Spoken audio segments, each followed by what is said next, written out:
ಸಿದ್ದರಾಮಯ್ಯನವರು ಕೂಡ ವಿದ್ಯಾರ್ಥಿ ನಾಯಕರಾಗಿ ಬೆಳೆದಂತು, ಒಂದೇ ಕಾಲೇಜಿನಲ್ಲಿ ಬೆಳೆದಂತು. ನನಗೆ 3-4 ವರ್ಷ ಅವ್ರು ಸೀನಿಯರ್. ಅವರು 83 ಎಲೆಕ್ಷನ್ ನಿಂತ್ಕೊಂಡ್ರು, ನಾನು 85 ಎಲೆಕ್ಷನ್ ನಿಂತ್ಕೊಂಡೆ ವಿಧಾನಸಭೆಗೆ. ಅವರು ವಿದ್ಯಾರ್ಥಿ ನಾಯಕರಾಗಿ ಬೆಳೆದ್ರು, ನಾನು ಕೂಡ ವಿದ್ಯಾರ್ಥಿ ನಾಯಕರಾಗಿ ಬೆಳೆದು ಇವತ್ತು ಒಬ್ಬ ನಿಷ್ಠಾವಂತ ಒಬ್ಬ ಕಾರ್ಯಕರ್ತನಿಗೆ, ಒಬ್ಬ ವಿದ್ಯಾರ್ಥಿ ನಾಯಕನಿಗೆ, ಇವತ್ತು ಇಡೀ ದೇಶವನ್ನು ಸಂಘಟನೆ ಮಾಡಿದಂಥ ಒಬ್ಬ ನಾಯಕನಿಗೆ ಹಸ್ತಾಂತರ ಮಾಡೋದು ನನಗೂ ಕೂಡ ಒಂದು ದೊಡ್ಡ ಸಮಾಧಾನ ಇವತ್ತು ತಂದಿದೆ. ಇವತ್ತು ನಾನು ಈ ಮಧ್ಯದಲ್ಲಿ ಎಲ್ಲ ವರ್ಗದ ಜನರು, ಇವತ್ತು ಮೀನುಗಾರರನ್ನ, ಲಂಬಾಣಿ ಜನಾಂಗನ, ದೌದಾಯ ಸಮಾಜರನ್ನ, ನೇಕಾರರನ್ನ, ತಿಳಿಶಕ್ತಿ ಸಮಾಜರನ್ನ, ಮಡಿವಾಳದವ್ರನ್ನ, ಗಾಣಿಗರನ್ನ, ಉಪ್ಪಾರರನ್ನ ಎಲ್ಲನೂ ಕೂಡ ಇವತ್ತು ನಾನು ಭೇಟಿಯನ್ನು ಮಾಡಿದ್ದೇನೆ. ಅವರ ಸಮಸ್ಯೆಯನ್ನು ಕೇಳಿದ್ದೇನೆ, ರೈತರ ಸಮಸ್ಯೆ ಕೇಳಿದ್ದೇನೆ, ಕಾರ್ಮಿಕರ ಸಮಸ್ಯೆ ಕೇಳಿದ್ದೇನೆ, ಆಟೋವನ್ನು ನಡೆಸ್ತಾ ಇರೋಂಥವ್ರು, ಡ್ರೈವರು, ಬೀದಿ ಬದಿ ವ್ಯಾಪಾರದವರು, ಎಲ್ಲ ವರ್ಗದ ಜನರನ್ನು ಕೂಡ ಭೇಟಿಯನ್ನು ಮಾಡಿದ್ದೇನೆ.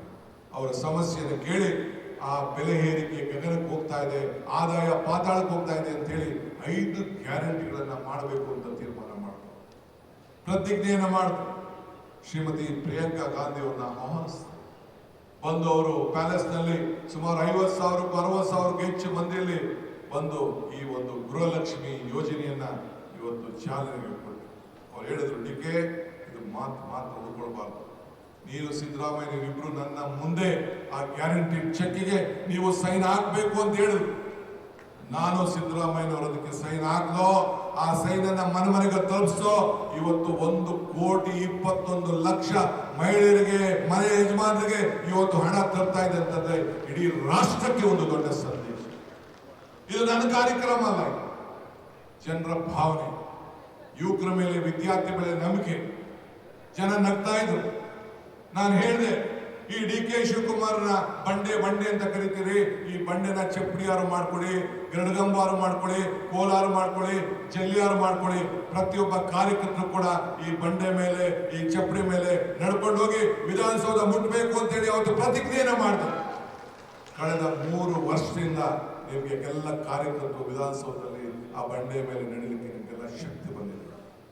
ಇವತ್ತು ಕೂಡ ಮತ್ತೆ ಶ್ರೀ ಸಿದ್ದರಾಮಯ್ಯ ಸಾಹೇಬರು, ನಾನು ಅವ್ರ ಕೈ ಜೋಡಿಸಿ ಜೊತೆಗೆ ಸೇರಿ ಒಟ್ಟಿಗೆ ಒಂದು ಸಣ್ಣ ಸ್ಟೇಟ್ಮೆಂಟ್ ಕೂಡ ನಾನು ತಾಳ್ಮೆಯಿಂದ, ನಾನು ಸಿದ್ದರಾಮಯ್ಯ ಸಾಹೇಬರು ಸೋನಿಯಾ ಗಾಂಧಿ ಅವರ ಮುಖಂಡತ್ವದಲ್ಲಿ ನನ್ನ ಹತ್ರ ಏನ್ ಚರ್ಚೆ ಮಾಡಿದ್ರು, ಖರ್ಗೆ ಸಾಹೇಬರ ಮುಖಂಡತ್ವದಲ್ಲಿ ನಾವೆಲ್ಲ ಮಾತುಕತೆ ಮಾಡಿದ್ದು, ಅದಕ್ಕೆ ಒಪ್ಪಂದವನ್ನ ಮಾಡಿಕೊಂಡು ಇವತ್ತು ಹಸ್ತಾಂತರವನ್ನು ನನಗೆ ಈ ಜವಾಬ್ದಾರಿಯನ್ನು ಕೊಟ್ಟಿದ್ದಾರೆ. ಇದನ್ನ ಉಳಿಸ್ಕೊಂಡು ಹೋಗ್ಬೇಕು. ನಾನು ಇವತ್ತು ಹೇಳ್ತಾ ಇದ್ದೀನಿ, ನನಗೆ ಗುಂಪು ಬಗ್ಗೆ ನಂಬಿಕೆ ಇಲ್ಲ, ಜಾತಿ ಬಗ್ಗೆ ನಂಬಿಕೆ ಇಲ್ಲ, ಧರ್ಮದ ಬಗ್ಗೆ ನಂಬಿಕೆ ಇಲ್ಲ. ಆದ್ರೆ ನಮ್ಮ ಜಾತಿ, ನಮ್ಮ ಧರ್ಮ ನಮ್ಗೆ ಬಿಟ್ಟಿದ್ದು.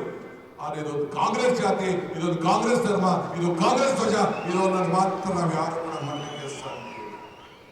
ಬಂಧುಗಳೇ, ಇವತ್ತು ಇತಿಹಾಸ ಪುಟಕ್ಕೆ ನಾವೆಲ್ಲ ಸೇರ್ಬೇಕಾಗಿದೆ.